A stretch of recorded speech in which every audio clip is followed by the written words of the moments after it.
Drama की starting में इस कहानी की हीरोइन जिजी को हम लोग देखते हैं जो कि क्लब में अपने चीटर फियांसे को पकड़ने के लिए गए हुई थी।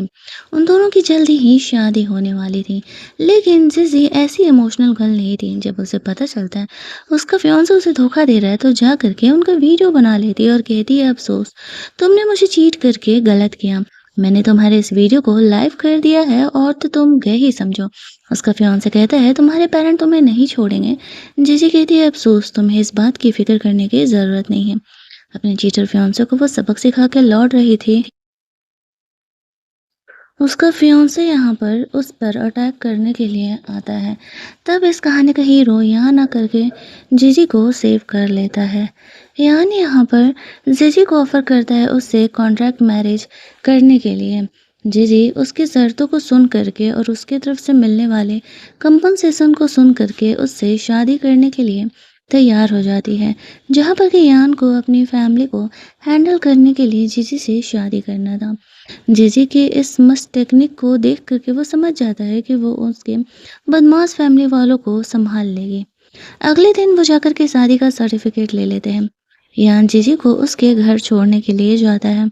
उसे भी जीजी के बारे में पता था, उसके घर वाले भी उससे प्यार नहीं करते हैं। भले ही जीजी उनकी अपनी बेटी है, लेकिन फिर भी उन लोगों ने बचपन में जब जीजी गलती से एक्सचेंज हो गई थी और वापस मिली तो वो लोग एनी से ही प्यार करते थे, जीजी से नहीं।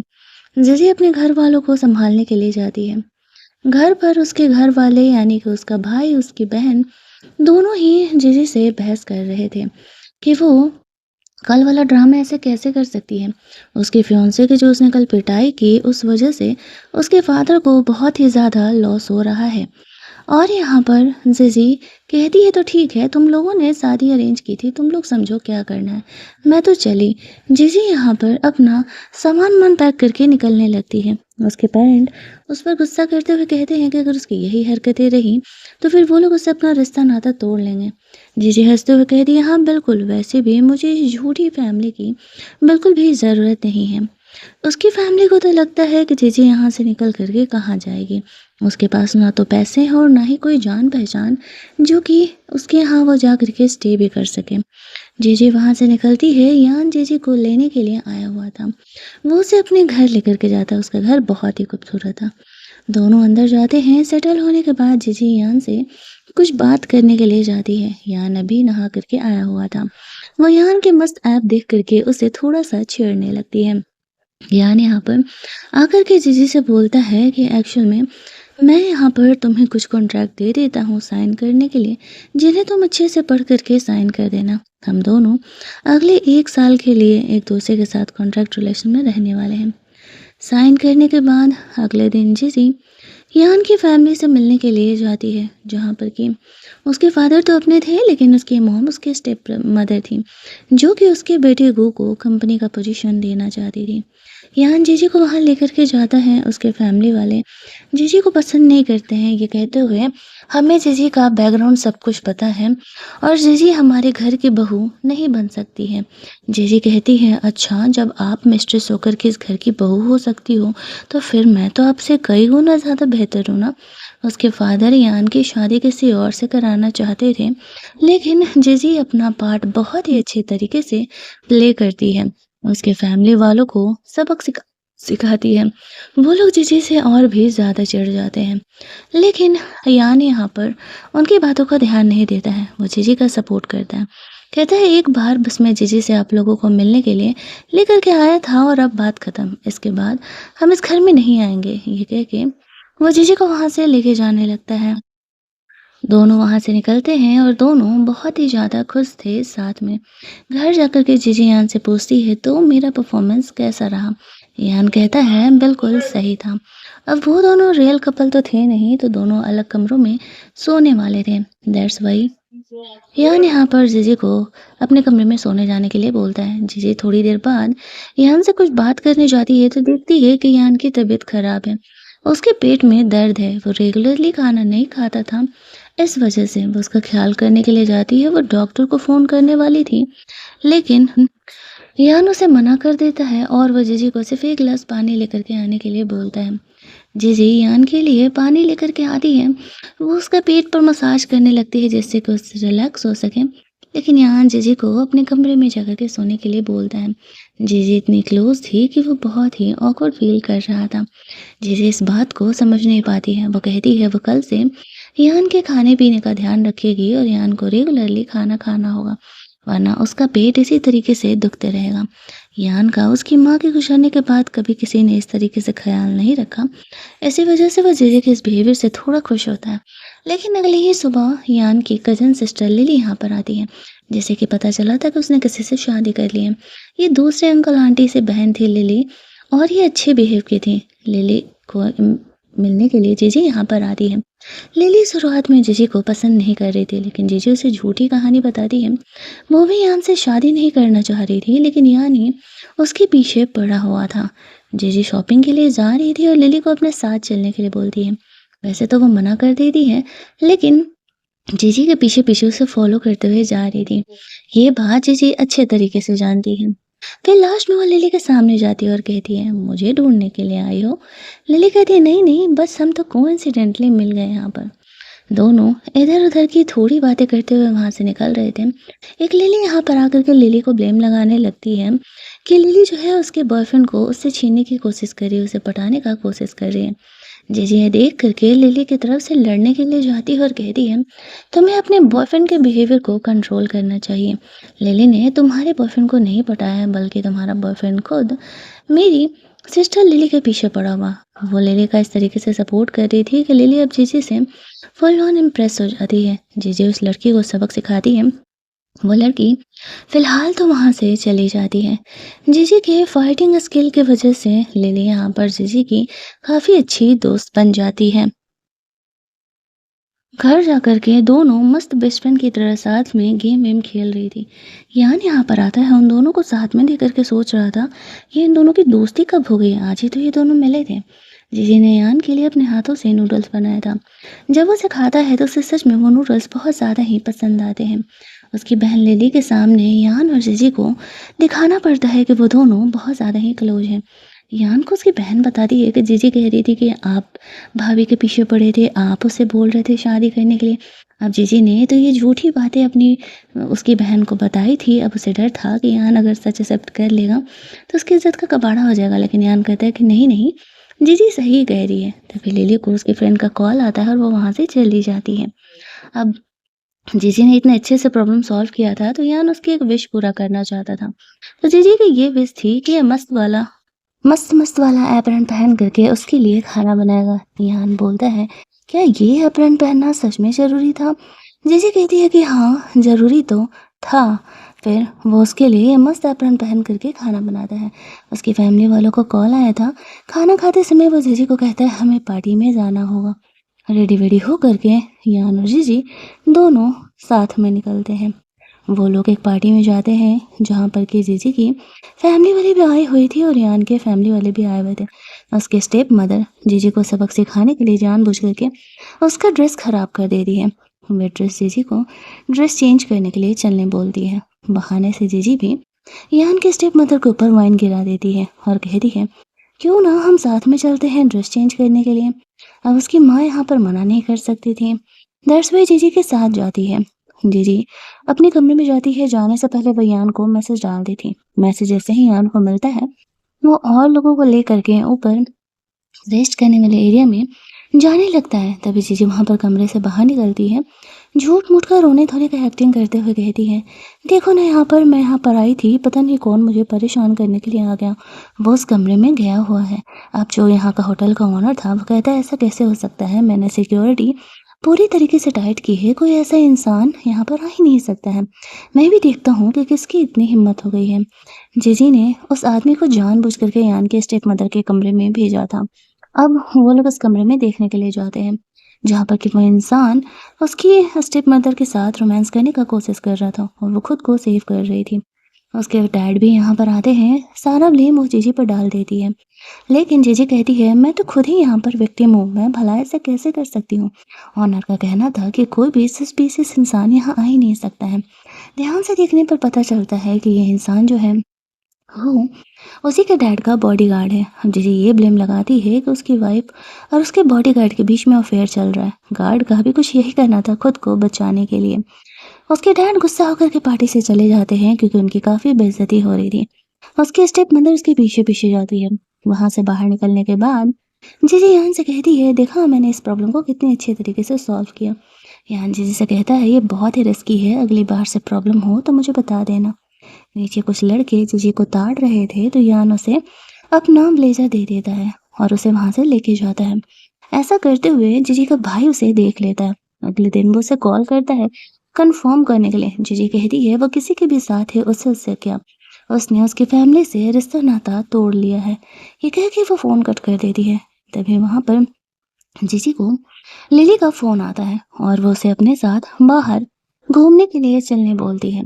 जीजी इस बात के लिए राजी हो जाती है और यान की बहन के साथ बाहर निकलती है। यही दूसरी तरफ जो यान का भाई था वो जीजी से परेशान होकर के उसे सबक सिखाने का डिसाइड करता है।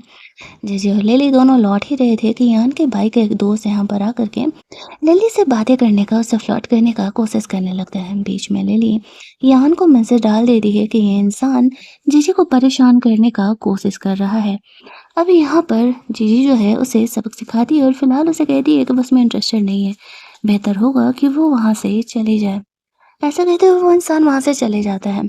जीजी को वो रास्ते में मिलता है तो लिफ्ट भी देता है। अब जीजी लिफ्ट लेकर के जानबूझ करके घर तक जाती है क्योंकि उसे पता था कि वहां पर यान ने अगर देख लिया तो उसे सबक जरूर सिखाएगा। घर पहुंचने पर जब उसका नंबर मांगता है तो बदले में जीजी उसे आज के टैक्सी फेयर के चार्जेस दे देती है ताकि वो रिलेशन क्लियर रखे। तभी वहां पर यान आ जाता है। उस लड़के को पता नहीं था जीजी एक्चुअल में यान की वाइफ है। वो यान से माफ़ी मांगने लगता है, उसे नहीं पता था वरना वो दोबारा ऐसा कभी नहीं करने वाला था। लेकिन यान उसे माफ़ नहीं करने वाला था। उसके गार्ड्स उस लड़के को वहाँ से लेकर के जाते हैं। जीजी पूछती है वो इतनी जल्दी यहाँ क्या कर रहा है, तो यान उसे बताता है लिली ने उसे पहले ही मैसेज कर दिया था। वहीं अगले दिन जीजी अपने भाई से मिलने के लिए जाती है। वो जीजी के कनेक्शन का फ़ायदा उठाना चाह रहा था अपनी कंपनी के लिए, जहाँ पर जीजी ये क्लियर कर देती है कि इसकी फैमिली वाले इतने ज़्यादा बदमाश हैं कि इसकी फैमिली वाले उससे बिल्कुल प्यार नहीं करते। और अब जब उन्हें पता चला है कि वो यान के साथ है तो वो लोग बिजनेस के फायदे के लिए उसके पास आ रहे हैं। सारे लोग जीजी के भाई को जज करने लगते हैं। ये बोलते हुए जीजी वहाँ से चली जाती है। घर जाने के बाद जीजी अकेले बैठ करके ड्रिंक कर रही थी। यान उसे सपोर्ट करने के लिए जाता है लेकिन उसकी पेट की प्रॉब्लम होती थी, इसी वजह से जीजी उसे अल्कोहल पीने से मना करती है और उसे मिल्क देती है पीने के लिए। दोनों थोड़ी देर इधर-उधर की बातें करते हैं और जीजी बहुत ही ड्रंक हो जाती है। वो मस्त यान के एब्स टच कर रही थी। यान को लगने लगता है कि कहीं वो उसे पसंद तो नहीं करती। उसे कमरे में लेकर के जाता है। बेचारी जीजी उसे टेडी बियर समझ करके उसके नेक पर पैर से इतना जोर से मारती है कि उसे बहुत ही पेन होने लगता है। जीजी की आँख खुलती है तो वो यान को सॉरी सॉरी बोलने लगती है। वैसे तो यान कोई बात नहीं बोल करके चले जाता है लेकिन वो ही जानता है उसे कितना पेन होगा। यहाँ पर जीजी वापस से ये सपना देखने लगती है कि यान उसके साथ आकर के रोमांस कर रहा है। तभी उसकी आँख खुलती है लिली के बुलाने पर। लिली यहाँ पर बहाना करके जीजी के घर रहने के लिए आई हुई थी।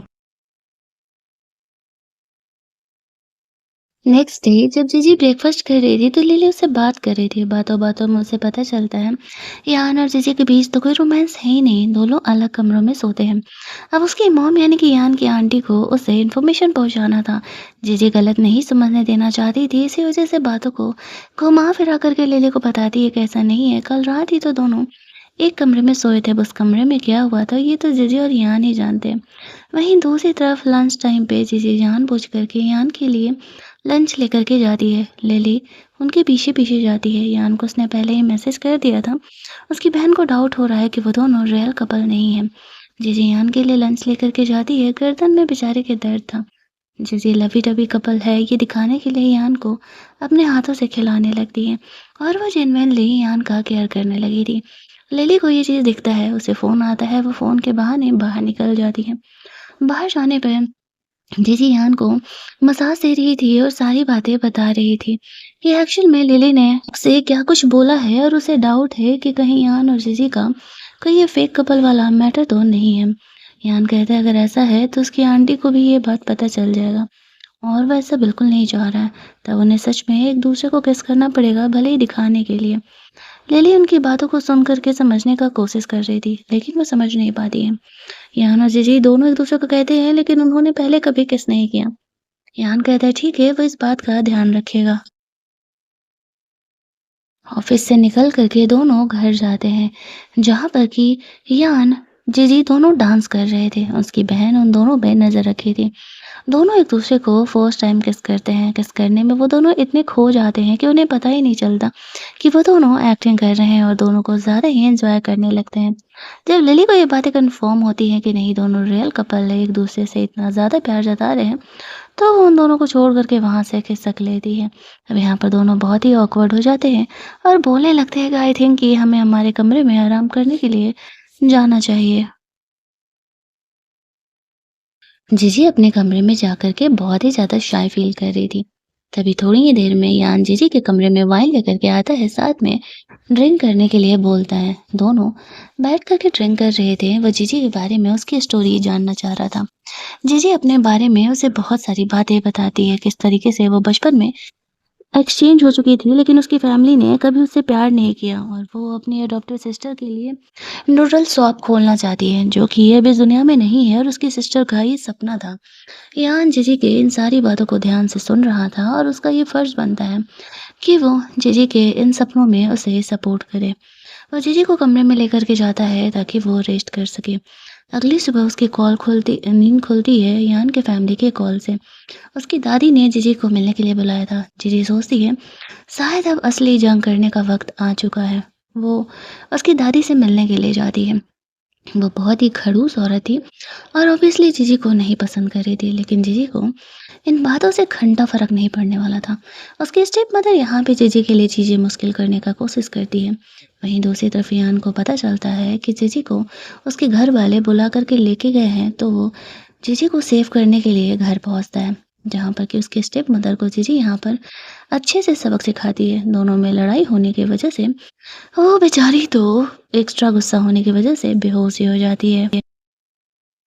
उन लोगों को लड़ते हुए यान सुन लेता है। जीजी यान को सपोर्ट कर रही थी कि वो हर एंगल से अच्छा है, टैलेंटेड है, पावरफुल है, ज़्यादा इंटेलिजेंट है और वो कंपनी संभालना वही डिजर्व करता है। तुम और तुम्हारे बेटे हमेशा ही नाजायज ही रहेंगे। यान की दादी भी जीजी पर गुस्सा कर रही थी, लेकिन तब तक यान यहाँ पर आता है और जीजी को वहाँ से लेकर के जाता है। घर पहुँचने पर वो उसे बोलता है कि तुम्हें मेरे घर वाले बुलाए थे, तो तुम्हें मुझे बताना चाहिए था। जीजी कहती है ये सारी चीज़ें तो मैं खुद ही सँभाल लूँगी। तभी जीजी के पेरेंट यहाँ पर आ जाते हैं। यान उन्हें घर में लेकर के जाता है, जहाँ पर कि वो कहते हैं कि जीजी तुम्हारे लायक नहीं है। गाँव में पली-बड़ी है, उसका बिहेवियर ठीक नहीं है। तुम उसे छोड़ कर के हमारी दूसरी बेटी एनी से शादी कर लो। यान हँसने लगता है कि मेरी लाइफ़ है और डिसीज़न भी मेरा होगा। मैंने जब अपने खानदान की नहीं सुनी, तो तुम्हारी क्यों सुनने जाऊँगा? वो लोग कहते हैं चलो ठीक है, जीजी से तुम्हें शादी करना है, कोई बात नहीं, तो हम कुछ बिज़नेस कोऑपरेशन की बात कर लेते हैं।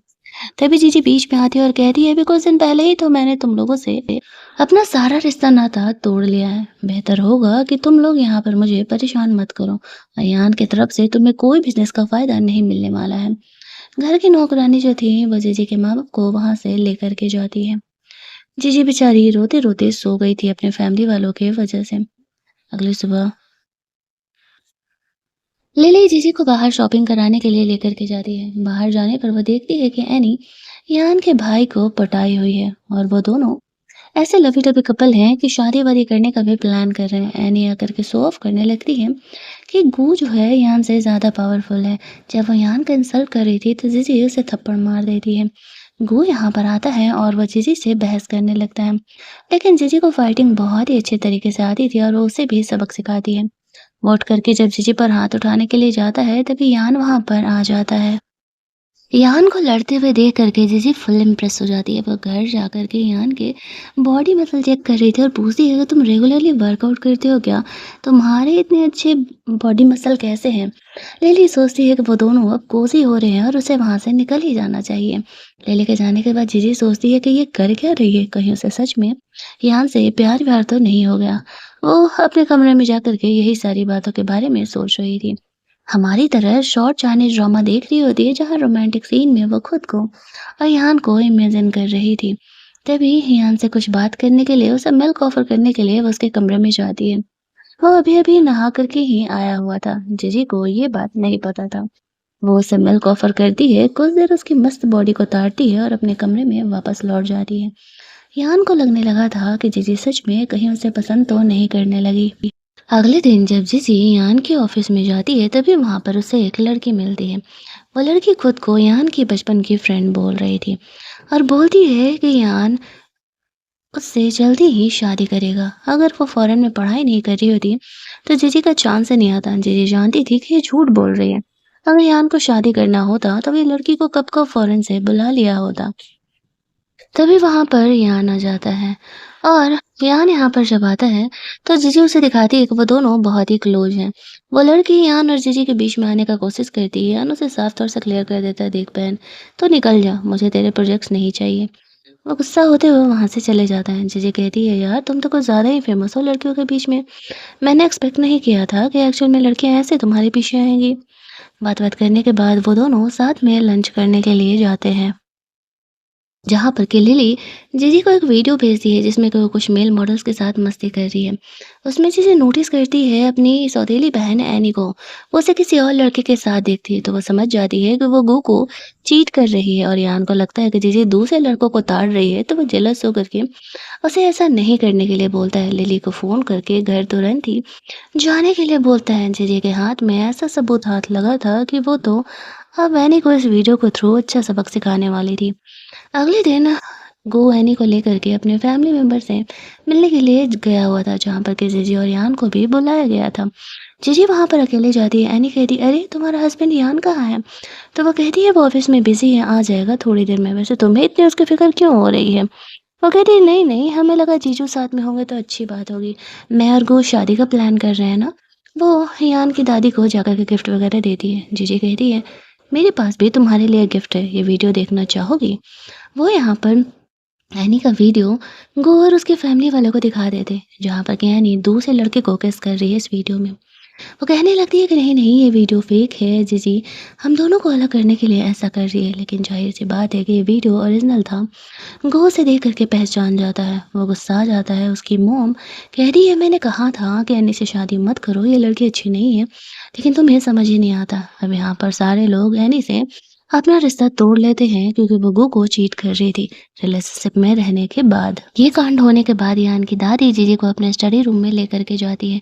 तब तक यान आया हुआ था। वो जीजी और दादी को आपस में बात करते हुए सुन लेता है। दादी उसे बहुत सारे पैसे दे करके यान को छोड़ने के लिए कहती है। वो कहती है उसे पता है उनका ये नॉर्मल मैरिज नहीं है और वो उसे छोड़ दे। जीजी कहती है, देखो बॉस, ऐसा है ना कि ये तो ना हो पाएगा। मैं यान को नहीं छोड़ने वाली हूँ, चाहे जो भी हो जाए। आपको जो सोचना है सोचिए, मुझे इस बात से कोई फर्क नहीं पड़ता है। उसकी दादी कहती है, ठीक है सोच लो, 1 हफ्ते का वक्त है तुम्हारे पास। जीजी वहां से निकल जाती है। बाहर बहुत तेज बारिश हो रही थी। वो बारिश रुकने का इंतजार कर रही थी। तभी यान वहां पर आता है। जीजी दादी से हुई सारी बातों को बता देती है। यान ने तो ऑलरेडी उन बातों को सुन लिया था। वो दोनों वहां से घर जाते हैं। यान को लगता है कि शायद जीजी को अब तक उससे प्यार नहीं हुआ। वो बस ये कॉन्ट्रैक्ट पूरा कर रही है। वो इस बारे में उसे कुछ भी नहीं बोलता है। घर जाने पर जीजी ने यान के लिए नूडल्स बनाया था, जो कि उसे बहुत पसंद आते हैं, और कहता है, अब मैं समझा कि तुम नूडल शॉप क्यों खोलना चाहती हो।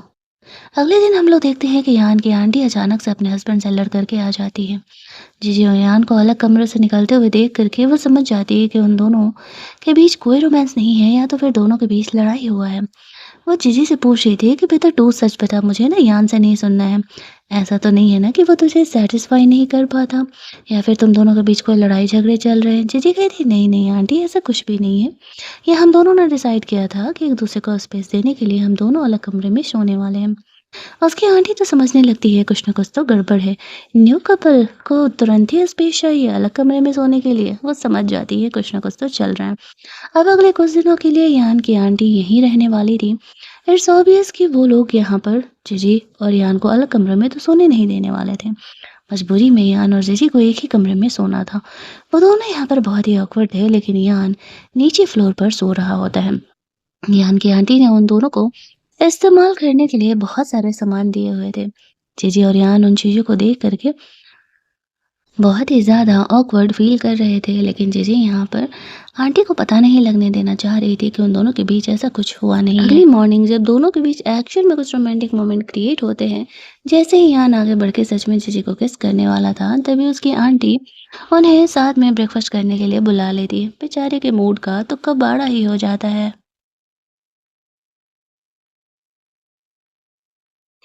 इसके बाद जब वो लोग ब्रेकफ़ास्ट करने के लिए जाते हैं, तो उसकी आंटी ने क्या नाश्ता बनाया था, बस पूछो मत। वो दोनों तो देखते ही रह जाते हैं। तभी वहाँ पर यान के अंकल अपनी वाइफ़ को लेने के लिए आ जाते हैं।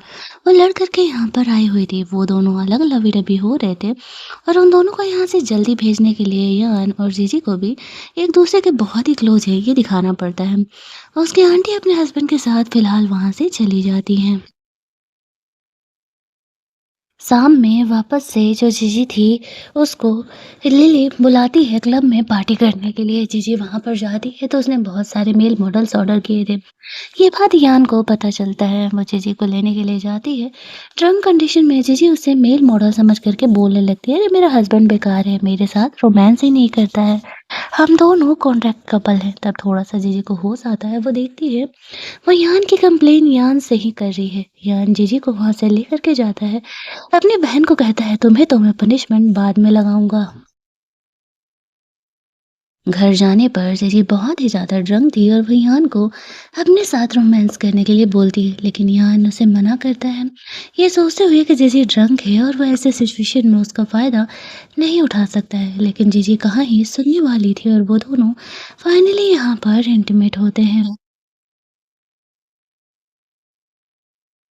अगली सुबह जब वो जगती है तो वो खुद को यान के साथ पाती है। वो सोचने लगती है कि वो ऐसा कैसे कर सकती है, वो तो बहुत ही ड्रंक थी। जब यान की आँख खुलती है तो वो जीजी को एक्सप्लेन करता है और कहता है कि वो उसे जाने ही नहीं दे रही थी। कल रात तो उसने उसका फ़ायदा उठाया था। दूसरी तरफ हम लोग यान के स्टेप मदर और गो को देखते हैं। वो दोनों सोच रहे थे कि यान कुछ ज़्यादा ही आगे बढ़ते जा रहा है, हमें जीजी को ही सबक सिखाना पड़ेगा। उसी के बल पर ये इतना ज़्यादा उछलने लगा है। तो अगले दिन जब जीजी ऑफिस के लिए निकल रही थी तो वो लोग उसे किडनैप करवा लेते हैं और उसे वहां से लेकर के जाते हैं। ये बात यान तक पहुंचता है, वो बहुत ही ज्यादा जीजी को लेकर के परेशान हो जाता है। वो सीधे अपनी स्टेप मदर के पास पहुंचता है क्योंकि उसे पता था कि उन्होंने ही ऐसा किया। अब उनका क्राइम यहाँ पर सामने आते ही वो उन्हें और गो को जेल भेज देता है। इसके बाद वो जीजी को ढूंढने के लिए जाता है जहाँ पर के गुंडों को जीजी ने सबक तो सिखा दिया था, लेकिन अकेले होने की वजह से वो थोड़ी-सी इंजर्ड भी हो गई थी। यान वहाँ पर पहुँचता है, जीजी बेहोश हो रही थी, वो उसे जल्दी-जल्दी हॉस्पिटल लेकर के जाता है, जहाँ पर कि वो उसका फ़िक्र कर रहा था। जीजी को होश आता है तो वो उसे बताता है कि सॉरी मेरी वजह से तुम्हें ये सब कुछ झेलना पड़ा। मैंने अपनी स्टेप मदर और गू को जेल भेज दिया। जीजी सोचती है कि अब उसका यान के लाइफ में रहने का कोई चांस नहीं बचा है, क्योंकि यान की जो प्रॉब्लम थी वो तो ख़त्म ही हो गई। इस बारे में वो दोनों क्लियरली बात नहीं करते हैं कि क्या करना है। यान को अर्जेंटली ऑफिस जाना पड़ता है और जीजी सोचती है कि शायद अब उसे यान के लाइफ से चले ही जाना चाहिए। उसे बिना ही बताए वो अपना सामान पैक करती है। उसके लिए उसका रिंग और वो कॉन्ट्रैक्ट पेपर रख करके वहाँ से निकल जाती है। जब काम खत्म करके यहाँ पर यान वापस आता है और वो जीजी को वहाँ पर नहीं देखता है तो वो उसे खोजने के लिए निकलता है। रास्ते में थैंकफुली जीजी उसे मिलती है। वो उसे कहती है, आई थिंक कि हमारा कॉन्ट्रैक्ट यहीं पर ख़त्म होता है। तुमने अपनी स्टेप मदर के लिए मुझसे शादी किया था और अब वो जेल में है और तुम आराम से कंपनी सँभालने वाले हो। यान जीजी को किस करते हुए कहता है, बेवकूफ़ लड़की, मुझे तुमसे कब का प्यार हो चुका है, तुम इस बात को कब समझोगी? मैं तुम्हारे बिना नहीं रहने वाली। वो जीजी को वहाँ से लेकर के जाता है और दोनों यहाँ से हैप्पीली एवर आफ्टर रहने लगते हैं और हमारी ये कहानी को यहीं पर ख़त्म कर दिया जाता है।